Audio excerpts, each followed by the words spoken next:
तुम्ही जर individual agriculture land investment म्हणून बाय केली आणि त्याच्यावरती जर तुम्ही घर बांधलं, म्हणजे जर समजा तुम्ही 10 गुंठे जागा विकत घेतली आणि तिची जी प्राइस होती ती 2 लाख रुपये होती, म्हणजे 20 लाख रुपये तुमची ऍग्रिकल्चर लँडची प्राइस आहे आणि त्याच्यावरती तुम्ही एक 30 लाखाचा मस्तपैकी घर बांधला. त्या घराचा उपभोग तुम्ही जवळजवळ 5 वर्ष घेतला. आता तुम्ही काय म्हणाल, अरे मी घर बांधलेलं आहे 30 लाखात, माझी ही जागा घेतलेली आहे 20 लाखात, स्टॅम्प ड्युटी रजिस्ट्रेशन मिळून ती माका 25 लाखात पडलेली आणि 30 लाख घराचे म्हणजे 55 लाख झाले. आता 5 वर्षाने मी ते घर विकतोय, आता मला त्या जागेचे ना जवळजवळ एक 90 लाख आले पाहिजेत. कारण आपण विचार करतो ना की आपण कुठच्या तरी इन्व्हेस्टमेंट प्रोडक्ट मध्ये जेव्हा इन्व्हेस्ट करतो म्युच्युअल फंड मध्ये, तेव्हा आपल्याला जर समजा एक 12 ते 13% रिटर्न मिळतो, तर आपण काय म्हणतो की आपले पैसे 5 वर्षामध्ये डबल होतील. मुंबईमध्ये फ्लॅट विकत घेतो, आपण काय एक्सपेक्ट करतो एक 5 ते 7 वर्षामध्ये माझी घेतलेल्या जागेची प्राइस डबल होते. कधी कधी 10 वर्ष लागतात, पण दीडपट तरी होण्याची शक्यता आहे. म्हणजे तुमची जी इन्व्हेस्टमेंट होती ती एक 55 ते 60 लाखाची होती आणि तुम्ही आज एक्सपेक्ट करताय की त्या जागेचे तुम्हाला एक 85 ते 90 लाख मिळाले पाहिजे. तर तुम्हाला ते मिळतील का? तर याचं उत्तर आहे नो.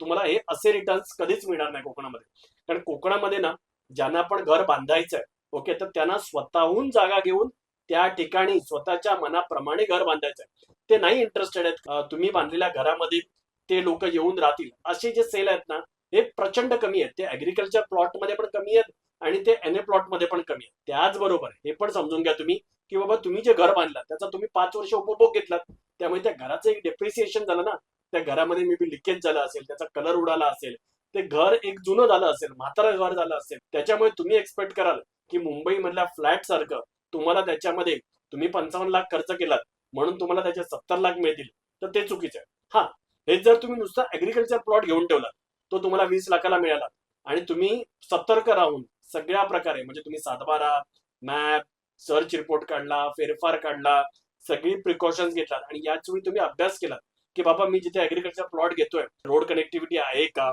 तिथे लाईट आहे का, आणि इन फ्युचर मध्ये आजूबाजूला काही डेव्हलपमेंट होते का, आजूबाजूला काही प्रोजेक्ट येतोय का, आजूबाजूला मे बी पर्यटन दृष्टीने काही डेव्हलप होते आहे का.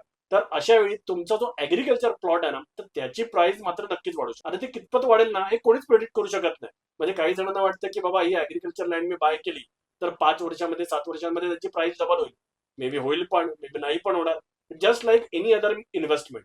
संपूर्ण व्हिडिओ पाहण्यासाठी प्रगत लोके टॉक्स या यूट्यूब चॅनलला व्हिजिट करा.